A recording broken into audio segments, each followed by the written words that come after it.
오늘도 반갑게 여러분들의 얼굴을 뵙게 돼서 감사합니다. 마음을 모두 하나님을 찬송하면서 예배하겠습니다.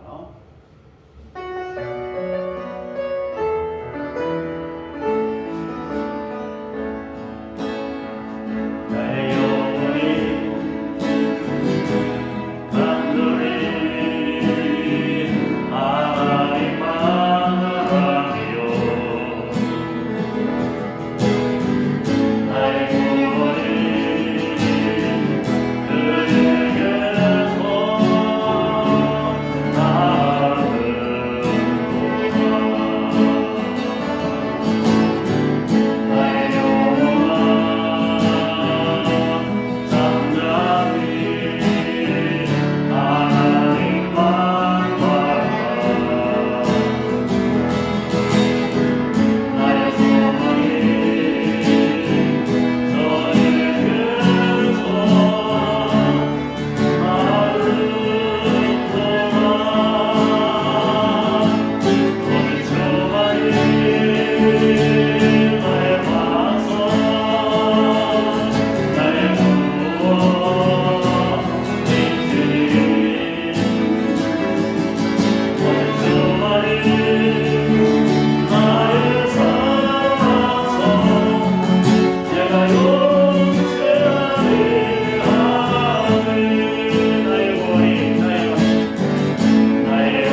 기도하면서 음성으로 찬송하겠습니다.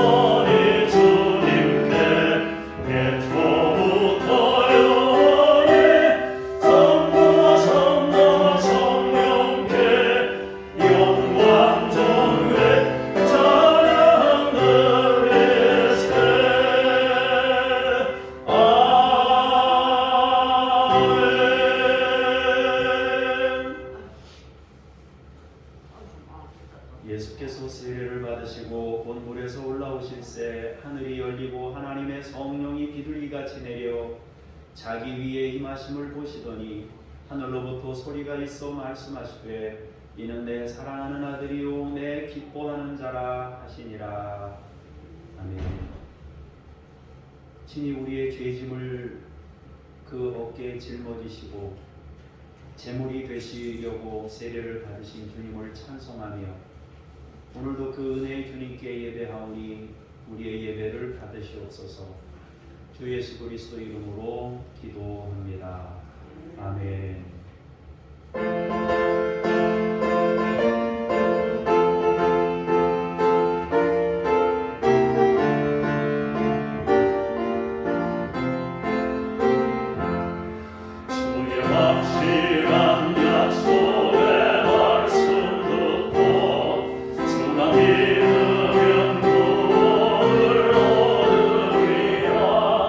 할렐루야 할렐루야 내가 예수를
다른 신들을 내게 두지 말라.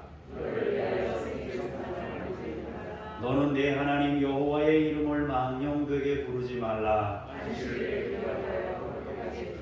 내 부모를 공경하라. 간음하지 말라. 내 이웃에 대하여 거짓 증거하지 말라. 아멘. 참회의 기도 함께 기도하겠습니다. 죄악 중에 죽을 수밖에 없었던 저희를 십자가의 은혜로 구원하여 주시고 사랑과 진리로 이끌어 주시는 주님, 그 은혜로 의롭게 되었으며 죄악에서 구원을 받았으며 하루하루를 살아가고 있습니다. 하지만 저희는 베풀어 주신 은혜를 너무나도 쉽게 망각하여 원망과 불평 속에서 지낼 때가 많습니다. 내 자신의 욕심에 미혹되어 어려움을 자초하였으나 내 허물을 돌아보는 대신 하나님과 주변 사람들만 원망하였습니다. 주님께서 채워주신 많고 많은 은혜는 생각하지 않고 내게 없는 작은 것들 때문에 애를 태우며 감사가 없는 삶을 살고 있습니다. 주여, 미련한 마음으로 완악하게 행동하는 저희를 용서해 주옵소서. 이후로는 찬송하며 감사하며 오직 믿음으로 살게 하여 주옵소서. 예수님의 이름으로 고백의 기도를 드립니다. 아멘. 잠시 침묵으로 개인 기도 드립니다.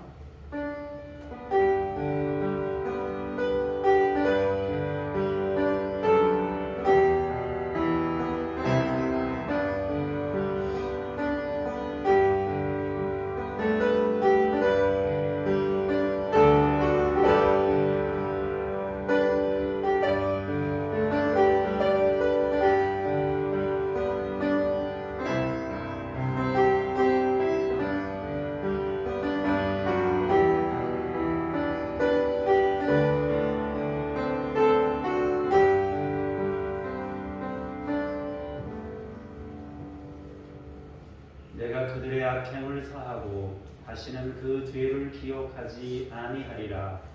여호와의 말씀이니라. 신앙 고백드립니다. 나는 전능하신 아버지 하나님 천지의 창조주를 믿습니다. 나는 그의 유일하신 아들 우리 주 예수 그리스도를 믿습니다. 그는 성령으로 잉태되어 동정녀 마리아에게서 나시고 본디오 빌라도에게 고난을 받아 십자가에 못 박혀 죽으시고 장사된 지 사흘 만에 죽은 자 가운데서 다시 살아나셨으며 하늘에 오르시어 전능하신 아버지 하나님 우편에 앉아 계시다가 거기로부터 살아있는 자와 죽은 자를 심판하러 오십니다. 나는 성령을 믿으며 거룩한 공교회와 성도의 교제와 죄를 용서받는 것과 몸의 부활과 영생을 믿습니다. 아멘. 자리에 앉으셔서 기도하겠습니다. 사랑과 은혜가 충만하신 하나님, 찬송과 영광을 아버지께 돌립니다. 주님의 보호하심 속에서 한 주간을 평안히 살게 하시다가 거룩한 주일에 성전으로 불러주시고 예배자의 자리에 서게 하시니 감사합니다. 오늘은 예수님께서 하나님 아버지의 뜻을 이루기 위하여 순종하며 세례받으신 것을 기념하는 주일입니다. 예수님께서 성부의 뜻에 온전히 순종하셨던 것처럼 저희도 오직 하나님의 말씀에 순종하는 마음을 가지고 이 예배를 드리게 하옵소서. 모든 영광을 주님께 돌려드리며 우리 구주 예수님의 이름으로 기도합니다. 아멘.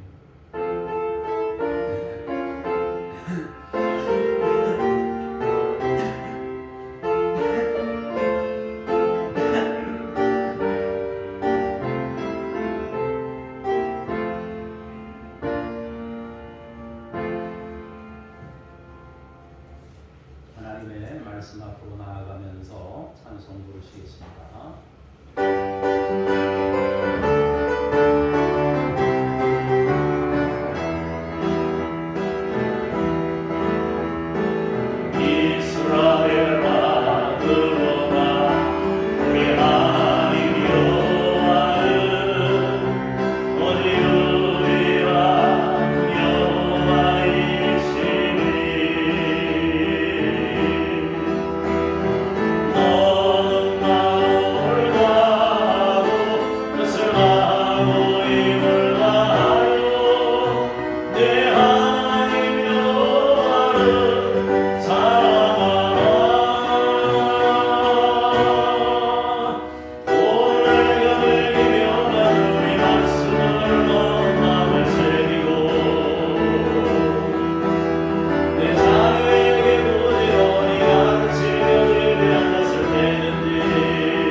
시간입니다. 욥기 42장 1절에서 6절까지의 말씀을 박미영 권사님께서 먼저 봉독해 주시겠습니다. 욥이 여호와께 대답하여 이르되 주께서 못하실 일이 없사오며 무슨 계획이든지 못 이루실 것이 없는 줄 아오니 무지한 말로 이치를 가리는 자가 누구니까. 나는 깨닫지도 못한 일을 말하였고 스스로 알 수도 없고 헤아리기도 어려운 일을 말하였나이다. 내가 말하겠사오니 주는 들으시고 내가 주께 묻겠사오니 주여 내게 알게 하옵소서. 내가 주께 대하여 그로 듣기만 하였사오나 이제는 눈으로 주를 배웠나이다. 그러므로 내가 스스로 거두어드리고 티끌과 제 가운데서 회개하나이다. 네, 주님께 감사합니다. 누가복음 1장 1절에서 7절까지의 말씀을 강영보 집사님이 공급하시겠습니다. 우리 중에 이루어진 사실에 대하여 처음부터 목격자와 말씀이 일꾼된 자들이 전하여 준 그대로 내력을 젖을 알고 붓을 든 사람이 많은지라. 그 모든 일을 근원부터 자세히 미루어 살핀 나도 데오빌로 각하에게 차례대로 써보내는 것이 좋은 줄 알았노니 이는 각하가 알고 있는 바를 더 확실하게 하려 함이로다. 유대왕 헤롯의 아비야 반열에 제사장 한 사람이 있었으니 이름은 사가랴요 그의 아내는 아론의 자손이니 이름은 엘리사벳이라. 이 두 사람이 하나님 앞에 의인이니 주의 모든 계명과 규례대로 흠이 없이 행하더라. 엘리사벳이 잉태를 못하므로 그들에게 자식이 없고 두 사람의 나이가 많더라. 아멘. 주님께 감사합니다. 8절에서 17절까지의 말씀을 보겠습니다. 마침 사가랴가 그 반열의 차례대로 하나님 앞에서 제사장의 직무를 행할세 제사장의 전례를 따라 제비를 뽑아 주의 성전에 들어가 분향하고 모든 백성은 그 분향하는 시간에 밖에서 기도하더니 주의 사자가 그에게 나타나 향단 우편에 선지라. 사가랴가 보고 놀라며 무서워하니 천사가 그에게 이르되 사가랴여 무서워하지 말라. 너의 간구함이 들린지라. 내 아내 엘리사벳이 네게 아들을 낳아주리니 그 이름을 요한이라 하라. 너도 기뻐하고 즐거워할 것이요 많은 사람도 그의 태어남을 기뻐하리니 이는 그가 주 앞에 큰 자가 되며 포도주나 독한 술을 마시지 아니하며 모태로부터 성령의 충만함을 받아 이스라엘 자손을 주 곧 그들의 하나님께로 많이 돌아오게 하겠습니다. 그가 또 엘리야의 심령과 능력으로 주 앞에 먼저 와서 아버지의 마음을 자식에게 거스르는 자를 의인의 슬기에 돌아오게 하고 주를 위하여 세운 백성을 준비하리라. 아멘. 주님을 찬미합니다. 아멘. 네, 오늘은 예수님의 수세 주일이기도 한데 수세에 대한 말씀은 다음 주에 기회가 되면 뭐 할 수도 있고 다른 거 할 수도 있지만 오늘은 욥기 마지막 부분과 누가복음 처음 내용을 가지고 말씀을 나누도록 하겠습니다. 여러분 설교라는 것은 일종의 성경 말씀을 뜻으로 풀어서 전달하는 과정입니다. 그렇기 때문에 실제적인 하나님의 말씀은 우리가 성경 있는 그대로 그것이 가장 중요한 거란 말이에요. 자, 우리가 관광지에 어디 갔어요.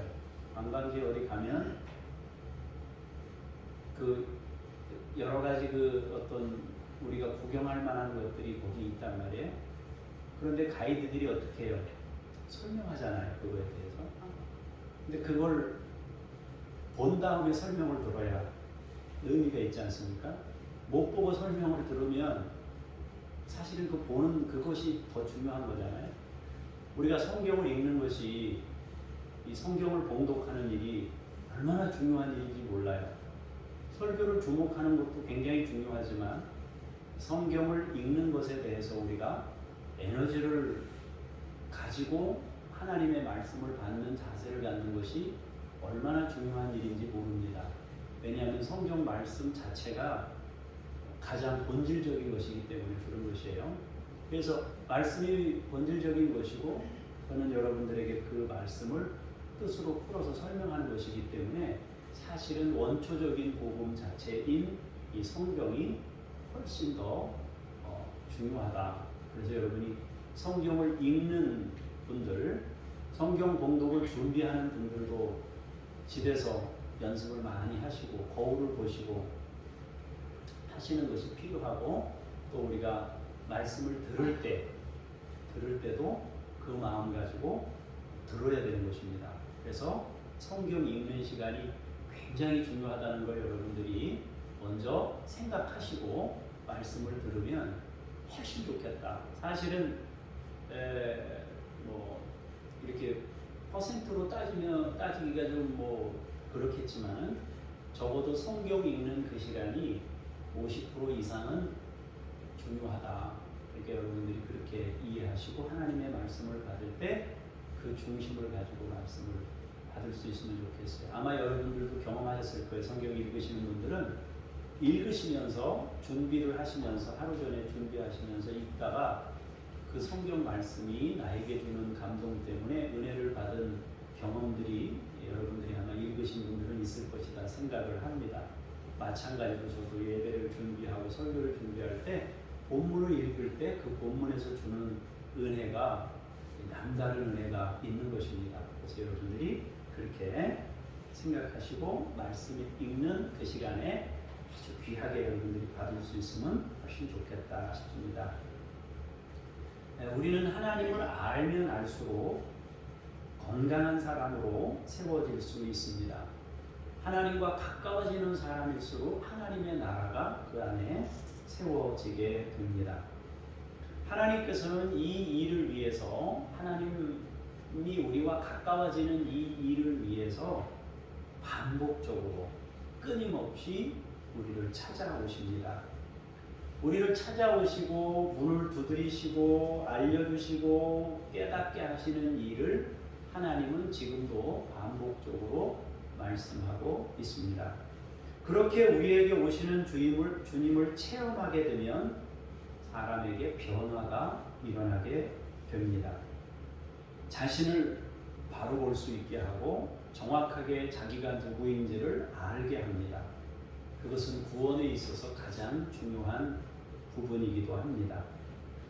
나의 실제를 발견하고 하나님의 영광을 볼 수 있으면 구원이 시작되는 것입니다. 많은 사람들은 왜곡된 자신을 자신의 실제라고 생각하고 살아가고 있어요. 자신의 실제가 무엇인지를 한 번도 본 적이 없기 때문에 착각하고 있는, 왜곡하고 있는 자신을 자신으로 생각하면서 살아가고 있는 거예요. 하나님을 만날 때 비로소 우리는 자신의 실제와 마주하게 돼요. 내가 누구인지를 정확히 볼 수 있는 상태가 될 수 있단 말이에요. 우리는 지금까지 정상적이지 않은 거울에다가 나를 비춰본 거예요. 물론 사람의 거울이나 사회적인 분위기나 이런 거울에다 우리를 끊임없이 비춰왔지만은 하나님의 거울에다가는 우리가 비춰본 적이 없는 거예요. 그런데 하나님의 거울에다가 우리 자신을 비춰보기 시작하면 이제 실제로 나의 본 모습을 보게 되는 것입니다. 그럴 때부터 인간은 비로소 정상적인 사람으로 세워져 가기를 시작한다. 하나님을 만나면서부터 우리의 참 인생은 시작되는 것이다 할 수 있습니다. 자, 우리가 방금 읽었던 말씀 욥기 42장 1절에서 6절 말씀을 보면서 욥이 어떤 고백을 했는지 살펴보도록 하겠습니다. 같이 읽겠습니다. 시작.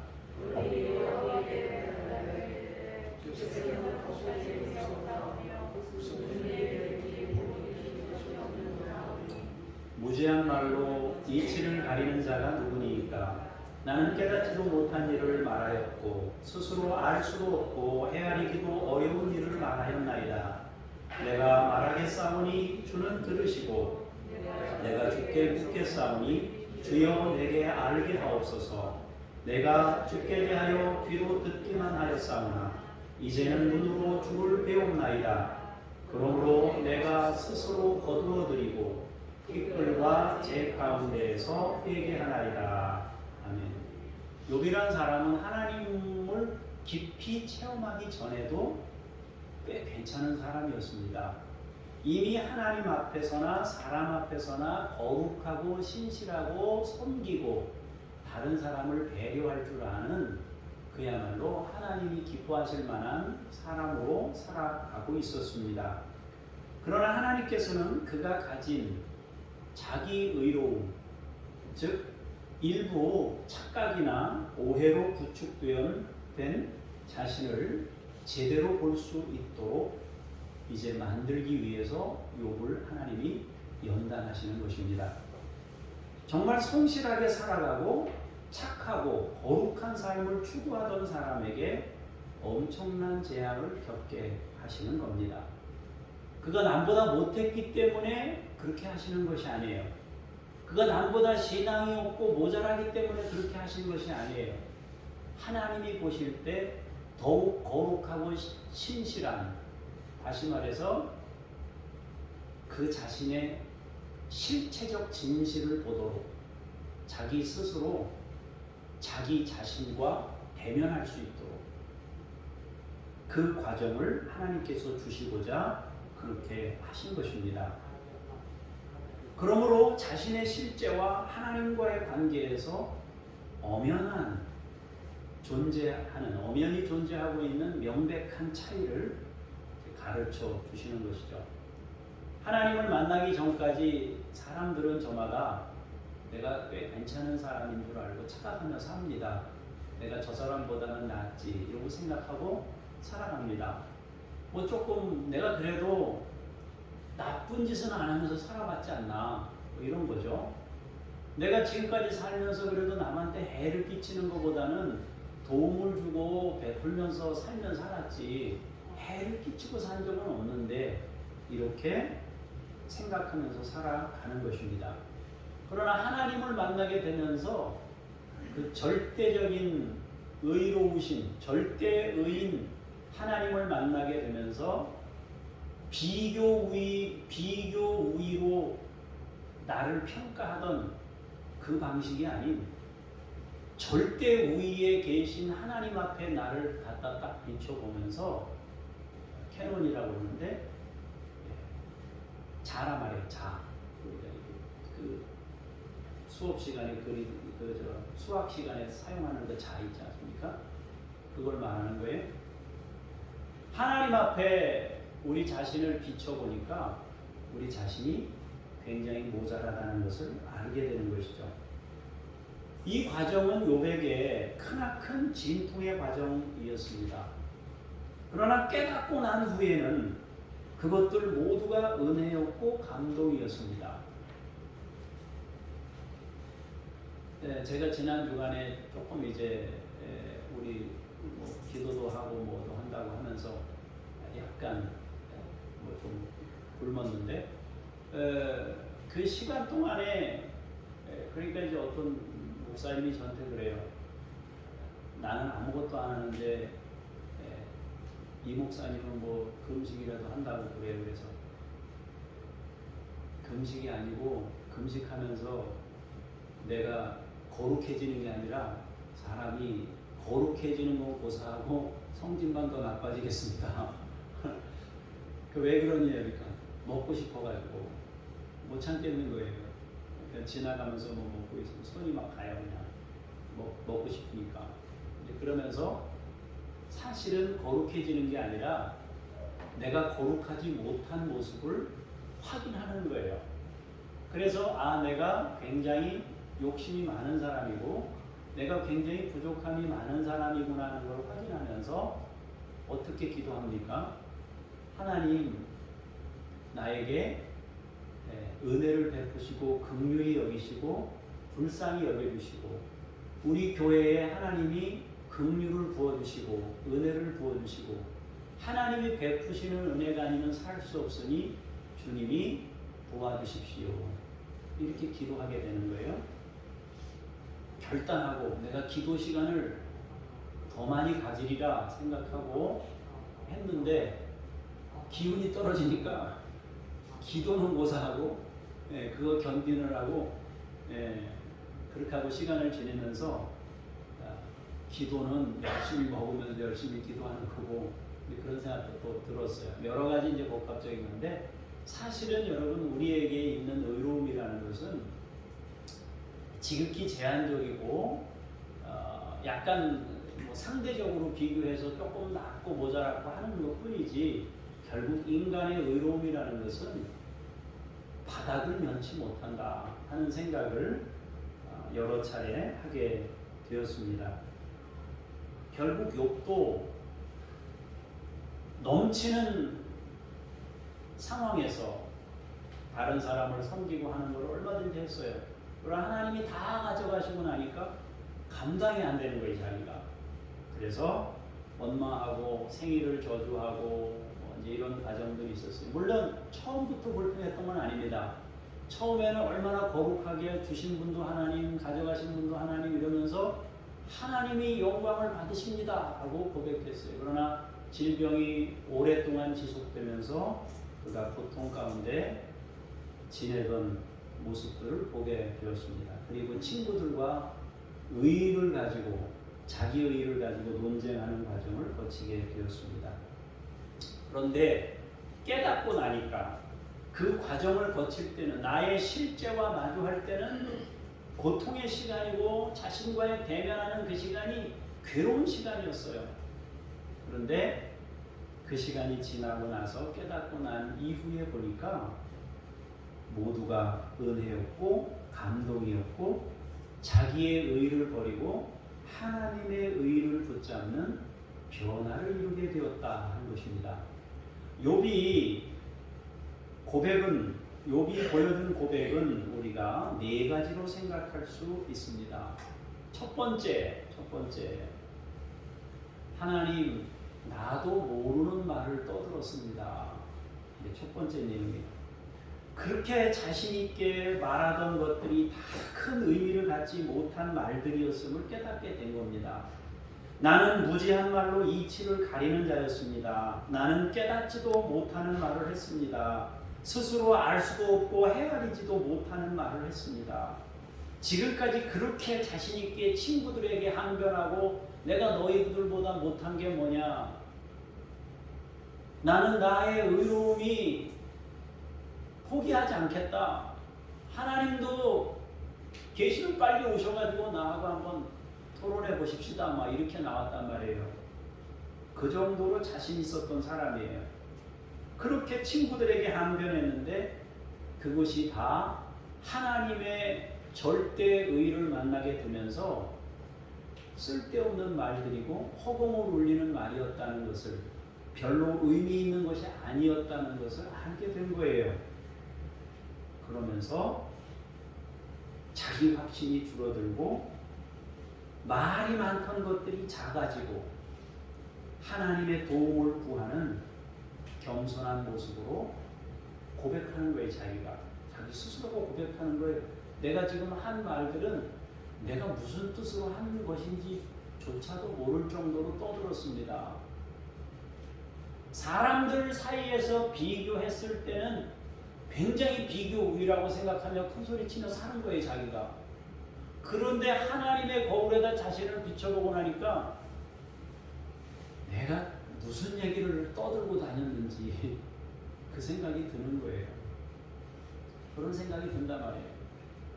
여러분, 우리도 막 이렇게 큰소리치다가 전문가들 앞에 가면은 고민되잖아요, 그죠?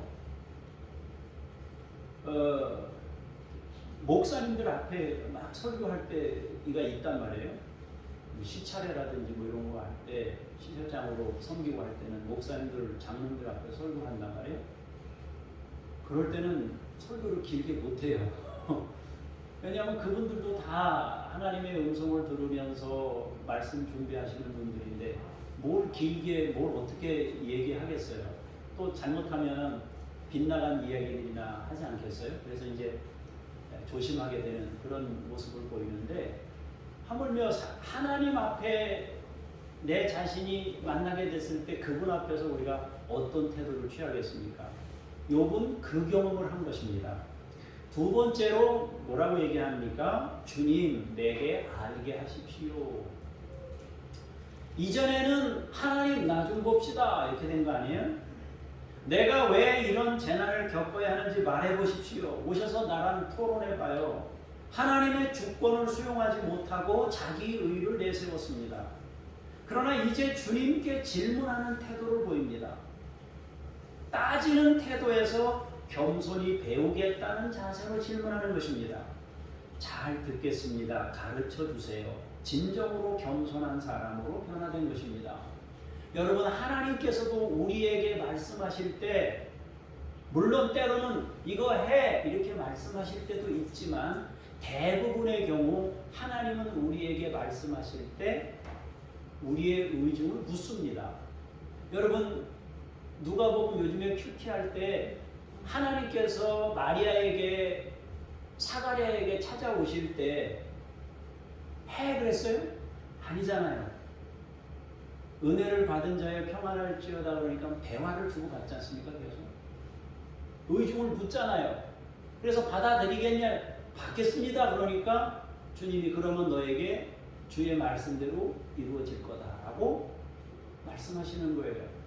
자, 하나님도 우리에게 나오실 때 그런 마음으로 우리를 대우하시는데 우리는 기도할 때 어떻게 합니까? 하나님 이거 주세요 그러잖아요. 그죠? 덮어놓고 달라 그러잖아요. 그죠? 하나님, 제가 이런 생각을 가지고 있는데요. 하나님의 뜻은 뭐예요? 내가 너무너무 이걸 갖고 싶어요. 하나님 어떻게 해야 돼요? 그러면 하나님이 어떤 뜻을 말씀하실 거예요. 근데 하나님, 난 그렇게는 못하겠어요. 내 마음이 그걸 허락을 안 되고는 못해요. 그러면 하나님이 또 말씀하신단 말이에요. 여러분, 우리가 하나님과의 관계에서 쌍방통행이 이루어져야지 일방통행이 되지 않도록 해야 된단 말이에요. 하나님도 우리에게 일방통행을 안 하시는데 우리가 하나님께 일방통행을 한다면은 곤란하잖아요. 그죠? 욥이 주님 내게 알게 하소서 이 자세가 바뀌었다는 얘기는 이제 내가 생각하는 옳다고 주장하는 것을 하나님 왜 이래요? 이게 아니란 말이에요. 하나님, 내가 지금 상황이 이래요. 어떻게 된 것이죠? 가르쳐 주세요. 내가 어떻게 대처해야 되는지 알려주십시오. 그러면 하나님께서 우리에게 뭔가 말씀하실 거 아니에요. 우리가 둔하면 하나님, 내가 너무 둔해요. 좀 알아들을 수 있는 말씀으로 해주세요. 그렇게 할 수 있단 말이에요. 자, 세 번째로 하나님 귀로만 들었던 신앙에서 눈으로 뵙습니다. 간접적이고 이론적이고 타인에 의해 만들어진 신앙이 아니라 자신이 하나님을 체험하면서 세워지는 신앙으로 성장함을 느낀 것입니다. 하나님께서 자신을 나타내심으로 욥이 하나님을 체험하게 된 것입니다. 다만 우리가 여기서 기억해야 할 것은 누구에게나 하나님을 체험하는 일은 있을 수 있지만 언제든지 하나님 체험은 부분적이고 개인적일 때가 많다는 것입니다. 여러분, 하나님의 광대하심에 대한 부분일 수밖에 없어요. 우리의 체험이라는 것은, 우리의 눈에 보여지는 것은 제한적일 수밖에 없어요. 여러분, 우주를 창조하신 하나님이 얼마나 광대하시겠어요?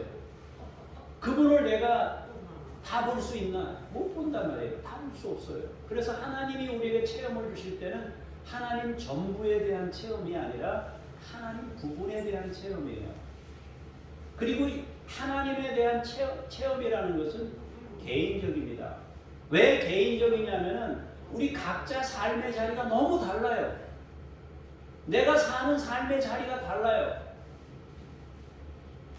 그러면 삶의 자리가 다르면 보는 시각도 다른 거예요. 물건은 사는 사람하고 물건을 파는 사람하고 생각이 달라요. 파는 사람은 이익을 보려고 할 거 아니겠어요? 사는 사람은 좋은 물건을 싸게 사고 싶어 하지 않겠습니까? 그럼 하나님이 체험을 주실 때 사업을 시작하려는 사람하고 사업을 정리하려는 사람하고 체험을 다르게 주실 수밖에 없어요. 다시 말해서 하나님의 체험이라는 것은 개인적인 성향이 굉장히 크다는 것이고 또 부분적이라는 거예요. 그러므로 우리가 하나님을 체험할 때 교만하지 말아야 돼요.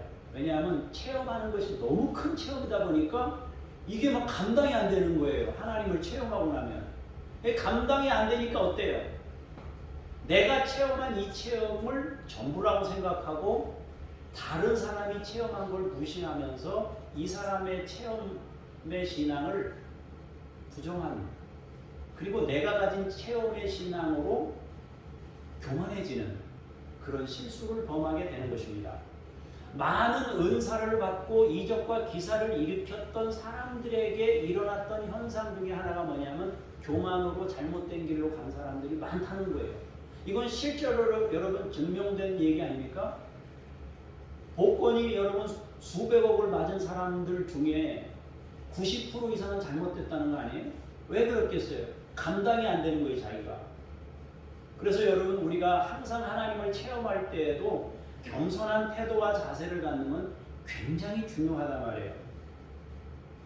자, 네 번째로 거두어드리고 회개합니다. 자신의 삶을 바꾸겠다는 의지 표현입니다. 자신이 가졌던 생각을 바꾸고 고치겠다는 것입니다. 이것은 결국 삶의 변화로 나타납니다. 회개라는 것은 깨닫는 만큼 하게 됩니다. 내가 발견하지 못한 것을 회개할 수는 없습니다. 나는 죄가 없다고 하면서 주님 잘못했습니다 못하잖아요. 그죠? 내가 거울에 비춰봤을 때 내 실제를 보게 돼야 하나님 내 실제가 이렇게 모자라군요. 도와주십시오. 이게 나오지. 못 봤는데 어떻게 회개를 하겠습니까?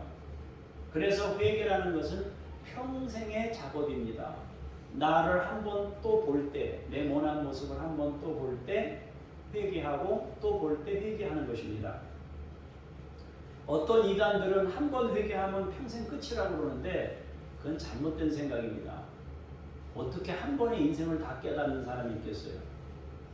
평생을 깨달아가는 것인데. 욥기는 한 사람의 영적인 변화를 다루고 있지만 하나님께서는 개인이든 가정이든 교회든 국가든 민족이든 하나님을 체험하여 변화를 이루기를 원하십니다. 그래서 끊임없이 자신을 나타내십니다. 드러내시고 알리시고 가르치십니다. 왜냐하면 그것이 생명을 살리는 일이기 때문입니다. 하나님을 만나면 생명이 살아나고 비정상이 정상이 되고 왜곡과 착각이 자기 실제를 제대로 보게 되는 그런 과정이 되는 것입니다. 자, 누가복음 1장 1절 4절을 보겠습니다. 시작.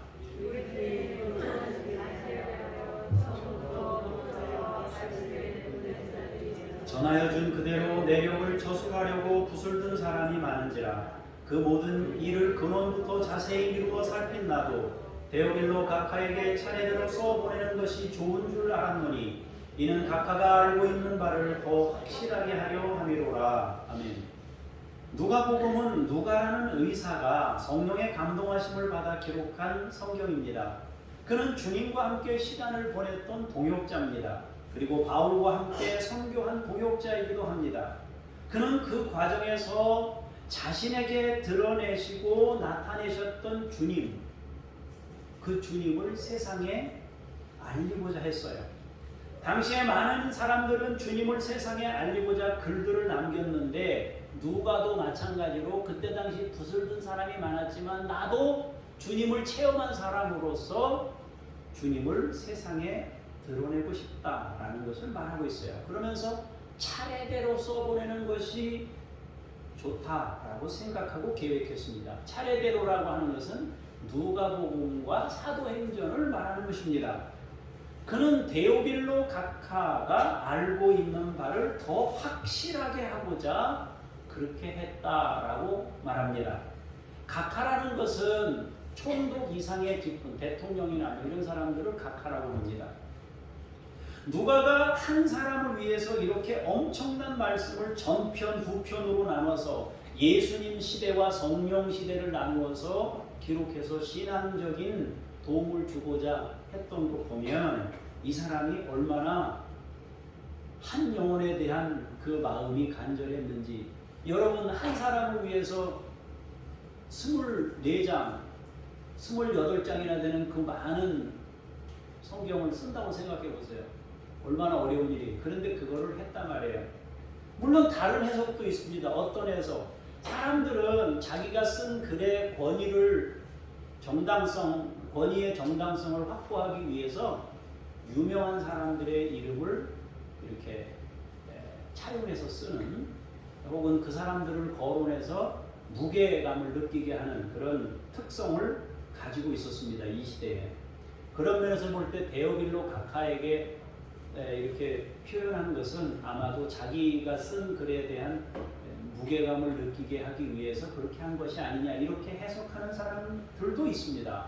그러나 어떻게 해석하든지 간에 한 영혼에게 보낸 것이든 아니면 더 많은 이들에게 말씀을 드러내고자 했던 것이든 간에 결국에는 영혼 구원을 위해서 누군가에게 자신이 체험했던 신앙적 체험을, 은혜를 알리기 위해서 이것을 썼다는 것은 분명한 것입니다. 자, 5절에서 11절을 보도록 하겠습니다. 유대왕 헤롯 때에 아비야 반열에 제사장 한 사람이 있었으니 이름은 사가랴요 그의 아내는 아론의 자손이니 이름은 엘리사벳이라. 이 두 사람이 하나님 앞에 의인이니 주의 모든 계명과 규례대로 의미 없이 행하다가 엘리사벳이 잉태를 못함으로 그들에게 자식이 없고 두 사람이 나이가 많더라. 마침 사가랴가 그 반열의 차례대로 하나님 앞에서 제사장의 직무를 행할세 제사장의 전례를 따라 제비를 뽑아 주의 성전에 들어가 분향하고 모든 백성은 그 분향하는 시간에 밖에서 기도하더니 주의 사자가 그에게 나타나 향단 우편에 선지라. 아멘. 하나님께서는 자신을 나타내시고자 사람들을 준비하십니다. 헤로드 왕 때에 하나님께서 예수님을 이 땅에 보내시려고 합니다. 그리고 주님을 보내시기 전에 그 길을 준비할 사람을 먼저 세우십니다. 누가는 그 이야기를 먼저 꺼내고 있습니다. 한 제사장의 가정이 있었습니다. 부부는 모두 레위인이었습니다. 특히 아내 엘리사벳은 아론, 모세의 형 아론, 대제사장이었던 아론의 가문이었습니다. 직계 가문이란 말이에요. 이들은 혈통만 신앙적으로 타고난 사람들은 아니었습니다. 이들은 성실한 신앙적 삶을 살아간 사람들입니다. 꾸준히 주님의 말씀 안에서 자신의 평생을 살아갔습니다. 잉태하지 못한다는 것. 지금은 여러분 우리가 잉태를 못한다고 해도 그것이 무슨 큰 흠이 되거나 그런 건 아니에요.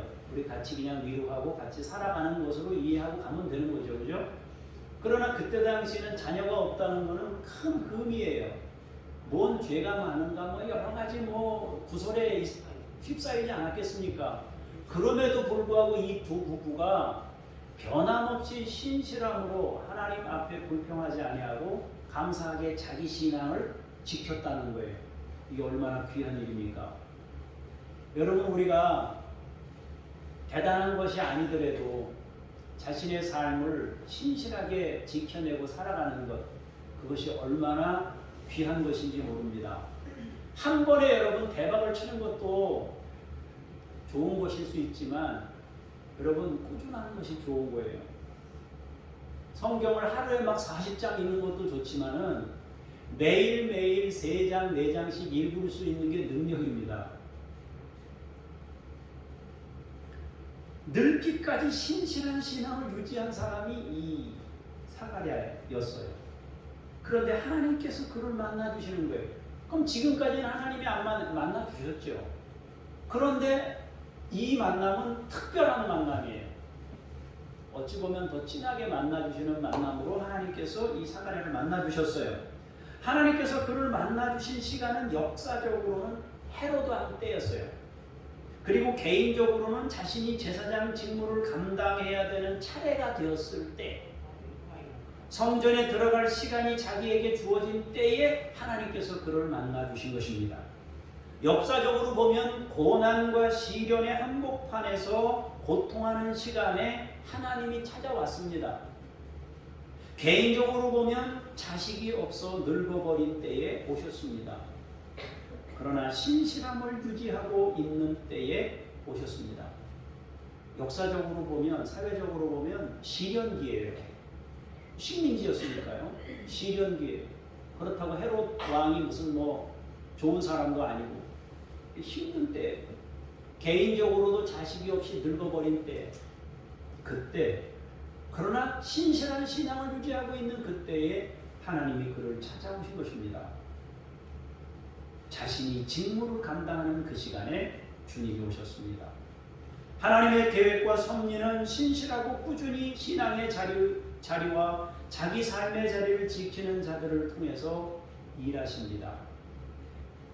여러분, 묵묵히 감당하시다 보면 하나님의 역사가 임하는 겁니다. 그런가 하면 하나님께서 정하신 때가 되었을 때에 하나님의 방법으로 일하셔요. 하나님은 역사적으로 찾아오셔야 할 시간이 되었기에 오셨고, 그 일을 위해 신실하고 꾸준하게 자기 신앙을 지키며 살고 있는 제사장을 택하신 것입니다. 그러면 하나님께서 오셔서 사가랴에게 무슨 말씀을 하셨는가? 하신 말씀이 뭐냐 이거예요. 12절에서 17절 보겠습니다. 시작.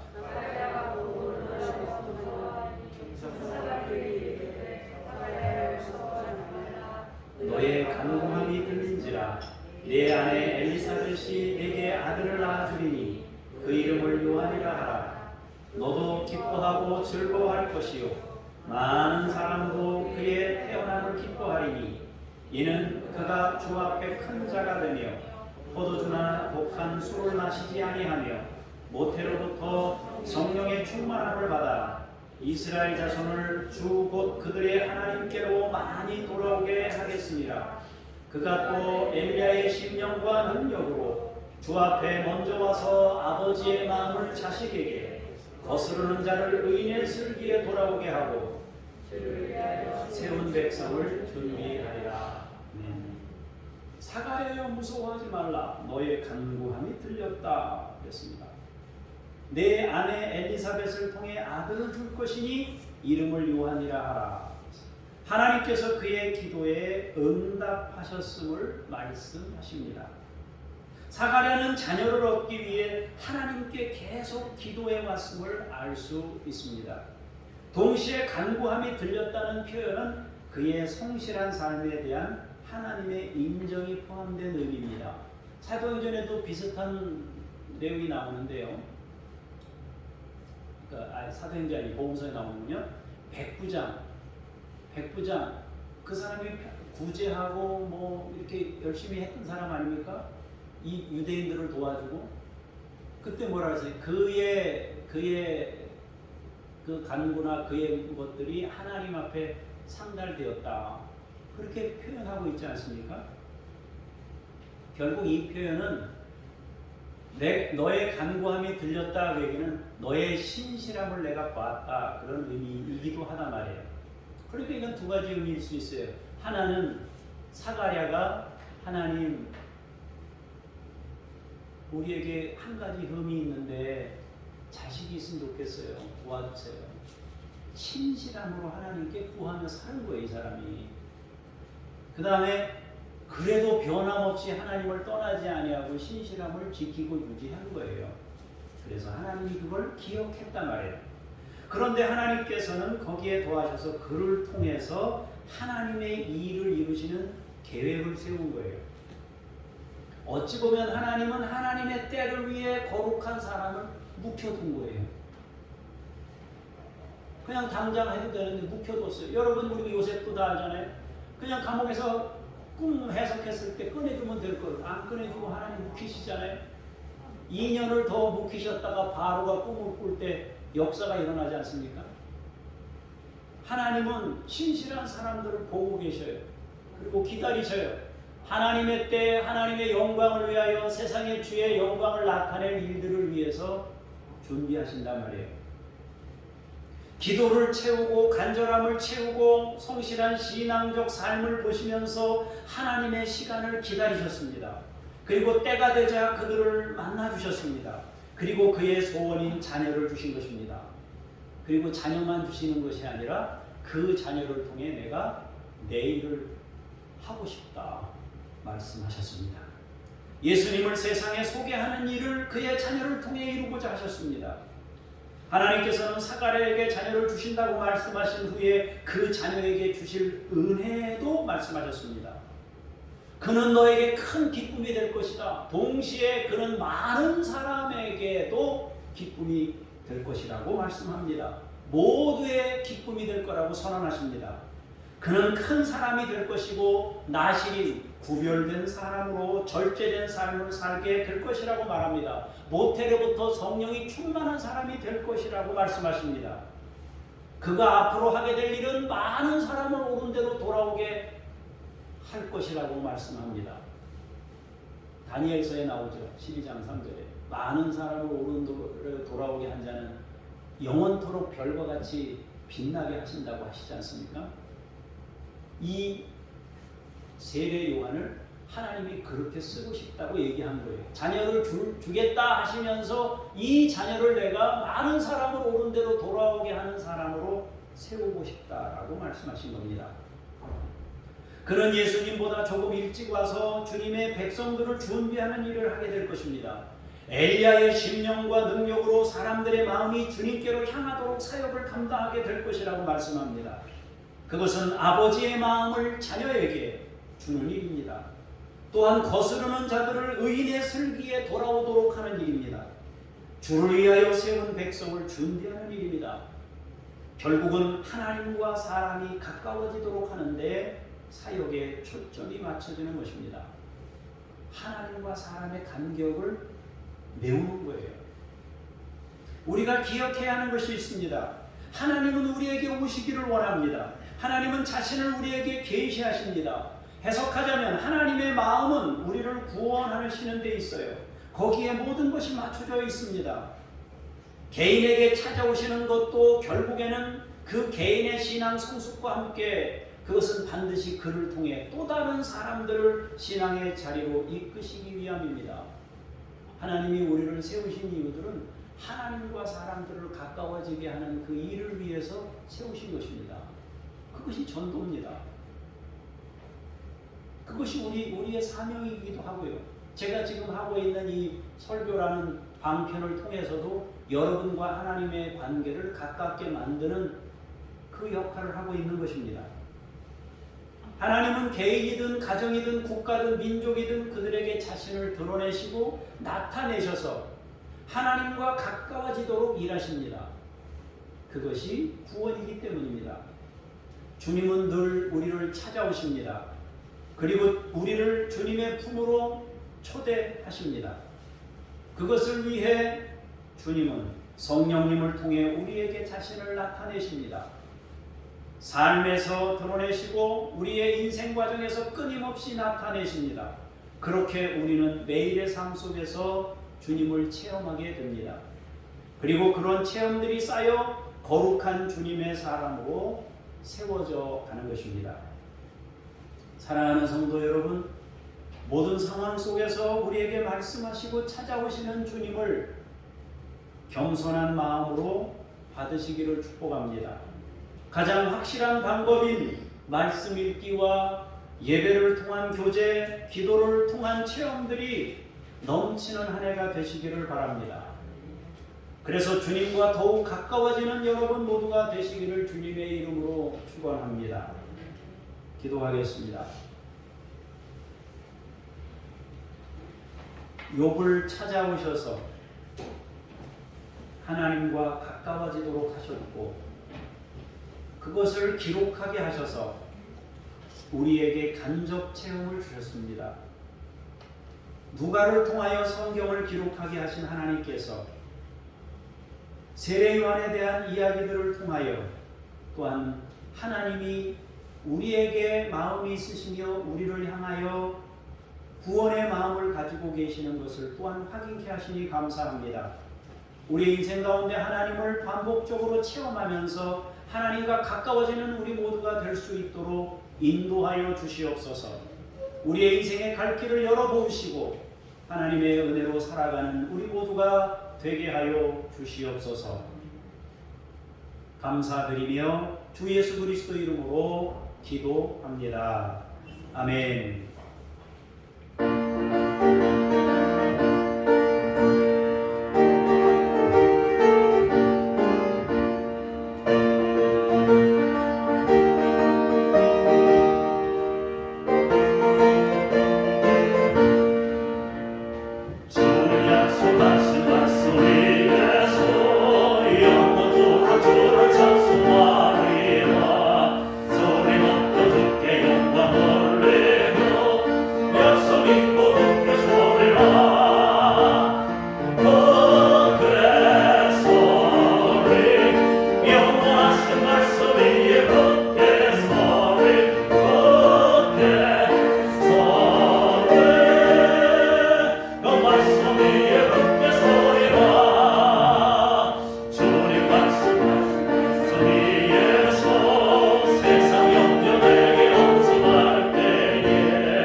마음을 담아 드립니다. 신앙적인 모습만 있는 것이 아니고 우리의 죄와 허물도 함께 있습니다. 아버지여, 주 예수의 피로 거룩하게 하시고 성령의 불로 거룩하게 하셔서 주여, 우리의 예물이 흠이 있지만 주께서 받아주시고 하늘의 것들로 채워주시고 또한 이 세상에 사는 동안도 주님 은혜 중에 넘치게 살아가도록 복 주시옵소서. 감사드리며 주 예수 그리스도 이름으로 기도합니다. 아멘. 하늘에 계신 우리 아버지, 아버지의 이름을 거룩하게 하시며 아버지의 나라가 오게 하시며 아버지의 뜻이 하늘에서와 같이 땅에서도 이루어지게 하소서. 오늘 우리에게 일용할 양식을 주시고 우리가 우리에게 잘못한 사람을 용서하여 준 것 같이 우리 죄를 용서하여 주시고 우리를 시험에 빠지지 않게 하시고 악에서 구하소서. 나라와 권능과 영광이 영원히 아버지의 것입니다. 아멘.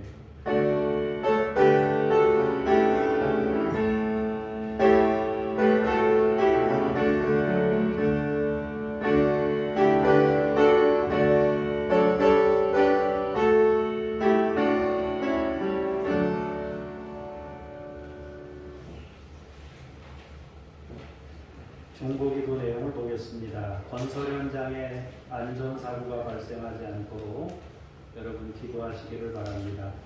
중소규모나 고령 노동자 중에서 노동자층에서 추락사가 빈번하고 있습니다. 그러니까 소규모라든지 나이가 드신 분들이 일하다가 추락사하는 경우가 다른 것보다 더 많다는 거예요. 쿠바를 위해서 기도할 수 있기를 바랍니다. 쿠바는 미국 바로 아래에 있는 조그만 섬나라인데요. 공산 정권 아래에 경제난, 차별과 폭력, 박해를 당하는 성도를 위해서 여러분들 기도할 수 있기를 바랍니다. 이성희와 북한 어린이들 포스터 밴데이지 그 선교사 우리가 김수현 선교사님과 김명숙 선교사님을 새로 추가로 금년에 한 선교사님 과정을 추가로 더 섬기기로 했습니다. 그리고 이동식 성현숙 선교사님도 우리가 5만 원씩 했는데 10만 원 하는 걸로, 그래서 지금 선교사님들한테는 전부 10만 원씩 매달 보내는 걸로 그렇게 정했습니다.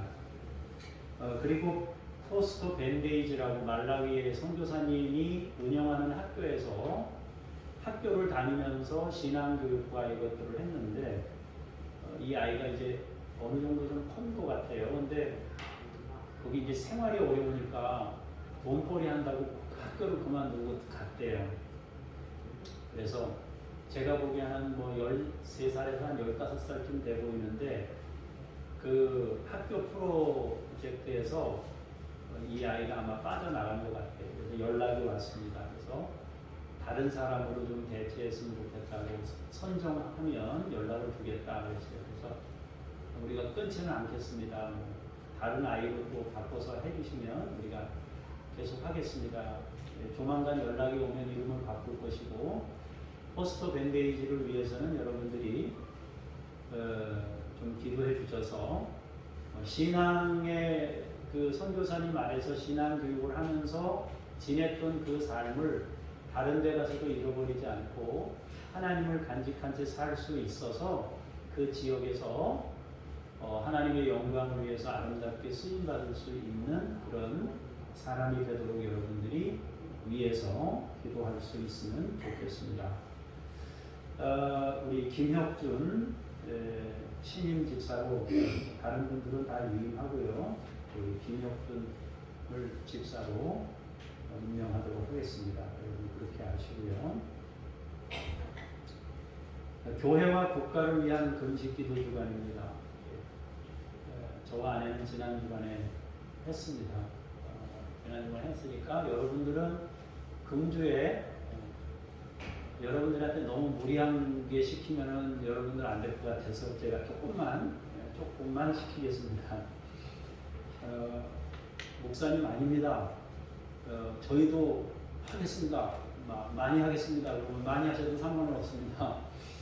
근데 일주일에 많으면 3끼, 적으면 1끼 정도만 여러분들이 하시면 좋겠어요. 3끼를 하루 종일 이렇게 지속해서 하셔도 되고, 아니면은 3일에 하루에 1끼씩만 3일을 하셔도 되고, 여러분 자유롭게 선택을 하셔도 됩니다. 그렇게 하시면 좋겠고요.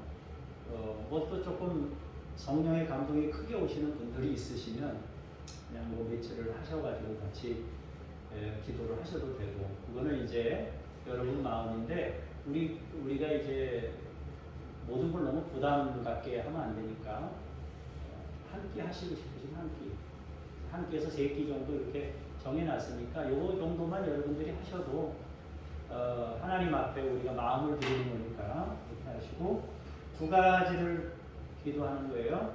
우리 교회의 1년을 하나님께서 무탈하게 은혜 중에 복되게 지나가고, 온 성도들이 1년 한 해도 감사한 생활이 이어지도록 교우들을 축복하면서 기도하고, 또 이 나라가 금년에는 중요한 대사들이 있지 않습니까? 그래서 잘 선출되고, 또 국가가 정의로운 나라가 되고 더 살기 좋은 나라가 되고, 또 한국 교회를 위해서도 여러분들이 기도하시고, 이렇게 여러분들이 금식하면서 마음에 담아서 하나님, 여러분의 바람을 하나님께 말씀드리고 긍휼을 구하는 그런 시간을 가지면 좋겠다 싶습니다.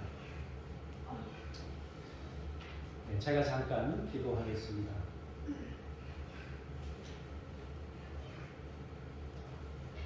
하나님 아버지, 주님의 은혜와 사랑을 감사합니다. 우리나라의 건설 현장에 안전사고가 발생하지 않도록 도와주십시오.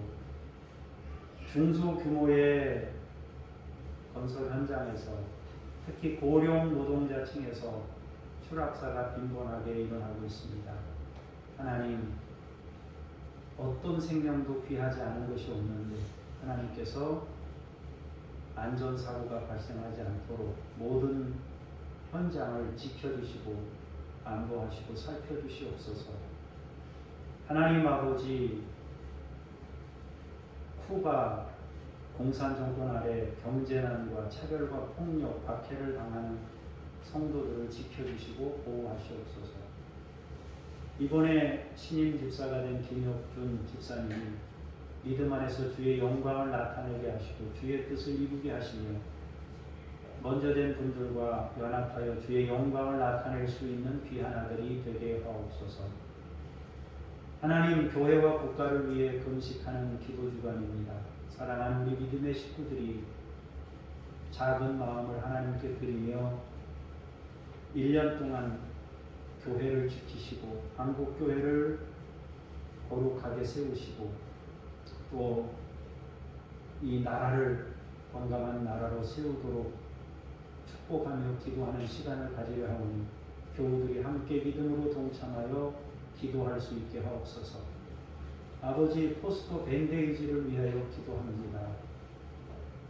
이 아들이 선교 센터에서 공부하고 신앙교육도 받으며 학교를 다녔습니다. 이제 삶의 자리가 힘든 자리라 돈벌이 하러 가정을 위해서 떠났다고 합니다. 하나님께서 포스터 밴데이지를 기억하시고 주의 영광을 위한 그릇으로 세우시고, 힘든 나라에서 힘들게 살지만 하나님의 권능을 힘입어 주의 영광을 나타낼 거룩한 사람으로 세워주시고, 그동안 배웠던 신앙들을 그의 삶에서 펼치도록 주의 권능으로 역사해 주옵소서. 또 우리가 도와야 될 사람이 누군지 하나님, 우리에게 맞는 사람을 붙여주시고, 우리가 기쁜 마음으로 또 형제됨의 마음으로 그를 섬길 수 있도록 주께서 선한 손길로 우리와 연결시켜 주시옵소서. 이성희와 북한 어린이들 주여 믿음으로 주님이 친히 양육하여 주시고 북한의 문이 열려 원활한 도움이 주고받을 수 있도록 역사하시옵소서.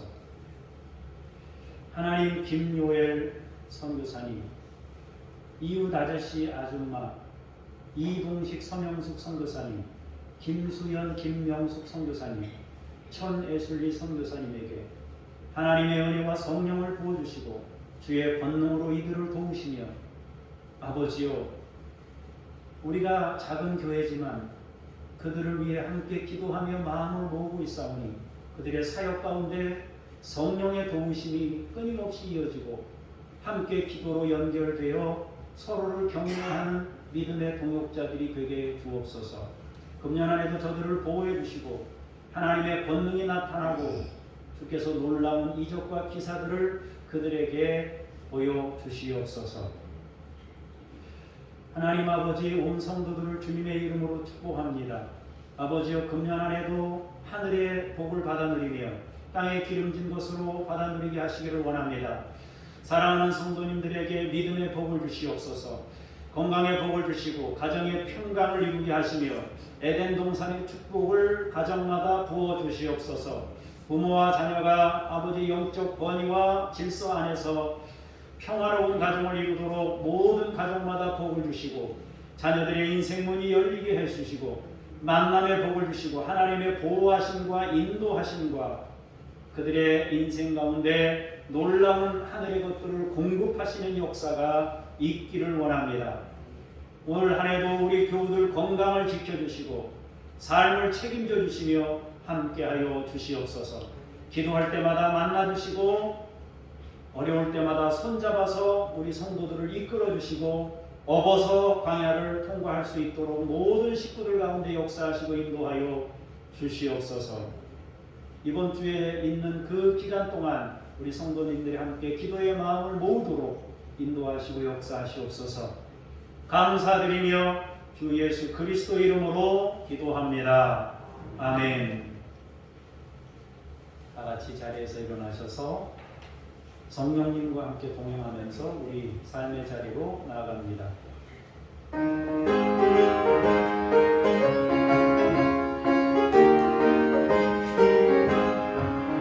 내가 매일 기쁘게 술래에게 행하며 그의 팔이 나를 안보하며 내가 주의 큰 복을 받는 참된 비결을 그의 영이 함께하리라.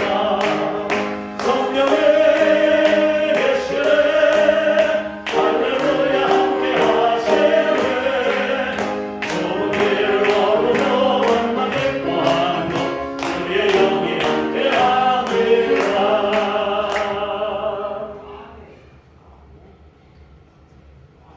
이제는 우리 구원 예수 그리스도의 은혜와 아버지 하나님의 그 크신 사랑하심과 성령님의 인도 보호 충만케 하시는 역사하심이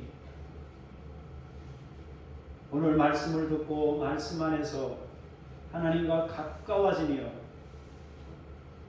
주님과 함께 인생을 열어가기를 원하는 하나님의 거룩한 사람들 머리머리 위에 주님께서 피로 세우신 교회들과 이 나라와 백성들 위에 이제로부터 영원까지 함께 하시기를 간절히 축원하옵나이다. 아멘.